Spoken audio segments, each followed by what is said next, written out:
নমস্কাৰ মই উৎপল আপোনালোকে চাই আছে দি ক্ৰছ কাৰেণ্ট আৰু ডি ৱাইৰৰ বিশেষ অনুসন্ধানমূলক প্ৰতিবেদন RBS পেপাৰ্ছ আমাৰ অনুসন্ধানত উন্মোচিত হৈছে মুখ্যমন্ত্ৰী ডক্টৰ হিমন্ত বিশ্ব শৰ্মাৰ পত্নীৰ কোম্পানীয়ে চৰকাৰী আৰু সিলিং চৰকাৰী ভূমি অবৈধভাৱে ক্ৰয় কৰাৰ সবিশেষ তথ্য আমাৰ প্ৰথম প্ৰতিবেদনত আমি দেখুৱাইছো চৰকাৰী আৰু সিলিং ভূমিৰ অবৈধ ক্ৰয়ত জড়িত ৰিনিকি ভূঞা শৰ্মাৰ কোম্পানীৰ নাম RBS ৰিয়েলটৰ্ছ প্ৰাইভেট লিমিটেড মহানগৰীৰ সমীপত মুঠ 29 বিঘা নলেছা মাটিৰ অবৈধ ক্ৰয় বিক্ৰয় অনিয়মেৰে মাটি কিনাৰ পাছত হলনি কৰা হল কোম্পানীৰ নাম RBSৰ নাম হলনি হল বশিষ্ঠ ৰিয়েলটৰ্ছলৈ RBSত বিনিয়োগ কৰিছিল কলকাতাৰ 17টা কোম্পানীয়ে বৰ্তমান কোম্পানীত 23.61% শেয়াৰ আছে মুখ্যমন্ত্ৰীৰ পুত্ৰ নন্দিল বিশ্ব শৰ্মাৰ চৰকাৰী আৰু সিলিং চৰকাৰী ভূমিৰ অবৈধ ক্ৰয় বিক্ৰয়ৰ সামগ্ৰিক তথ্য আমি আমাৰ প্ৰথম প্ৰতিবেদনত প্ৰকাশ কৰিছো আমাৰ দ্বিতীয় প্ৰতিবেদনত কোট কেতিয়া কেনেদৰে মাটিৰ এই অবৈধ ক্ৰয় বিক্ৰয় সম্পন্ন হৈছিল হেয়া এটাকৈ দেখুৱাবলৈ লৈছো RBS পেপাৰ্ছৰ সবিশেষ তথ্য পাবলৈ লাইক কৰক আমাৰ ফেসবুক পেজ আৰু সাবস্ক্ৰাইব কৰক আমাৰ ইউটিউব চেনেল মুখ্যমন্ত্ৰীৰ পত্নী ৰিনিকি ভূঞা শৰ্মাৰ সঞ্চালকাধীন কোম্পানী RBS ৰিয়েলটৰ্ছে কোট কেতিয়া চৰকাৰী নীতি নিয়ম মুহাৰি ভূমি ক্ৰয় কৰিছিল হেয়া অসম চৰকাৰৰ ধৰিত্ৰী পৰ্টেলৰ তথ্যৰ আধাৰত এটাকৈ চাই লোৱা হওক প্লট নম্বৰ 1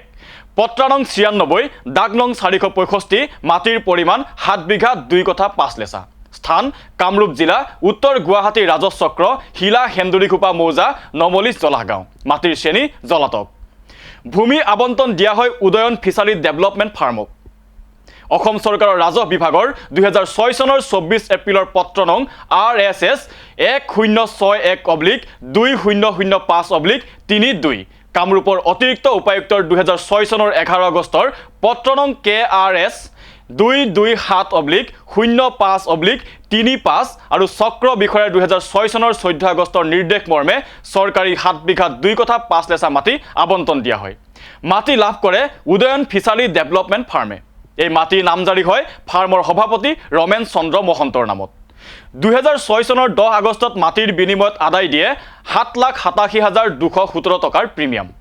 অসমৰ ভূমি নীতি 1989 অনুসৰি ৰাজহুৱা অনুষ্ঠানৰ নামত আবণ্টন দিয়া মাটি বিক্ৰী কৰাটো দূৰৰ কথা যি উদ্দেশ্যত মাটি আবণ্টন দিয়া হৈছে সেই কামত 3 বছৰৰ ভিতৰত ব্যৱহাৰ নকৰিলে চৰকাৰে উভতাই ল'ব লাগে কিন্তু আচৰিত কথাটো হল মৎস্য পালনৰ বাবে আবণ্টন দিয়া এই মাটি 4 মাহৰ পাছতে ক্ৰয় কৰে ৰিনিকি ভূঞা শৰ্মাৰ কোম্পানী RBS ৰিয়েলটৰ্ছ প্ৰাইভেট লিমিটেডে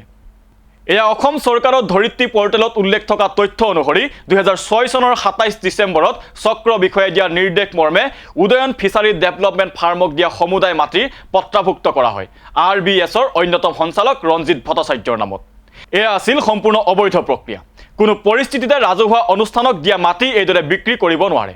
উদয়ন ফিচাৰীক মাটি দিয়াৰ পাছতে আন এখন বিদ্যালয়কো দিয়া হৈছিল বৃহৎ পৰিমাণৰ ভূমি আবণ্টন এয়া হল RBSৰ ভূমি ক্ৰয়ৰ অনিয়মৰ প্লট নম্বৰ 2 পত্ৰা নং 97 দাগ নং 466 মাটিৰ পৰিমাণ 10 বিঘা স্থান কামৰূপ জিলা উত্তৰ গুৱাহাটী ৰাজচক্ৰ হিলা হেন্দুৰিখোপা মৌজা নমলিছ জলাগাঁও মাটিৰ শ্ৰেণী কৃষিভূমি জলাতক এই মাটি আবণ্টন দিয়া হয় ৱেলফেয়াৰ এক্টিভিটিজ স্কুলক কামৰূপৰ অতিৰিক্ত উপায়ুক্তৰ 2006 চনৰ 30 আগষ্টৰ পত্ৰ নং KRS 68/03/29 অসম চৰকাৰৰ 2006 চনৰ 27 ছেপ্টেম্বৰৰ পত্ৰ নং RSS 349/05/29 অনুসৰি চৰকাৰী 10 বিঘা ভূমি ৱেলফেয়াৰ এক্টিভিটিজ স্কুলৰ নামত নামভুক্ত কৰা হয় ইয়াৰ বিনিময়ত ৱেলফেয়াৰ এক্টিভিটিজ স্কুল কৰ্তৃপক্ষই 2006 চনৰ 23 আগষ্টত চালান যোগে 25 লাখ টকাৰ প্ৰিমিয়াম আদায় দিয়ে উদয়ন ফিচাৰীৰ দৰে একেই কথা দেখা গ'ল ৱেলফেয়াৰ এক্টিভিটিজ স্কুলৰ ক্ষেত্ৰতো চৰকাৰী ভূমি নীতি উলংঘাৰে এই মাটি এবছৰৰ ভিতৰতে বিক্ৰী কৰি দিয়া হ'ল চৰকাৰী মাটি অবৈধভাৱে ক্ৰয় কৰে RBS ৰিয়েলটৰ্ছে RBSৰ অন্যতম সঞ্চালক ৰিনিকি ভূঞা শৰ্মা 2007 চনৰ 20 জুলাই চক্ৰ বিষয়াৰ নিৰ্দেশ মৰ্মে ৱেলফেয়াৰ এক্টিভিটিজ স্কুলৰ নামত আবণ্টিত সমুদায় 10 বিঘা চৰকাৰী ভূমি RBS ৰিয়েলটৰ্ছ প্ৰাইভেট লিমিটেডৰ হৈ ৰঞ্জিত ভট্টাচাৰ্যৰ নামত নামভুক্ত কৰা হয়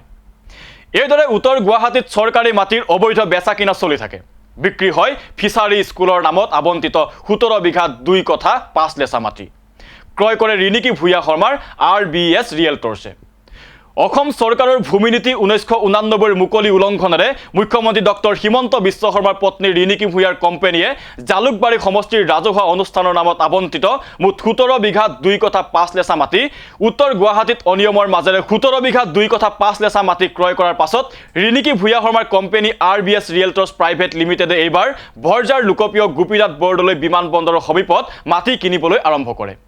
বিমানবন্দৰৰ সমীপত ক'ত কেনেদৰে ৰিণিকী ভূঞা শৰ্মাৰ কোম্পানীয়ে মাটি ক্ৰয় কৰিলে সেয়া প্ৰকাশ পাব আমাৰ পৰৱৰ্তী প্ৰতিবেদনত। কিছু সময় পাছত সম্প্ৰচাৰ হ'বলগীয়া পৰৱৰ্তী প্ৰতিবেদন প্ৰকাশৰ মুহূৰ্ততে চাবৰ বাবে লাইক কৰক আমাৰ ফেচবুক পেজ, ইউটিউবত ছাবস্ক্ৰাইব কৰক আমাৰ চেনেল দি ক্ৰছ কাৰেণ্ট।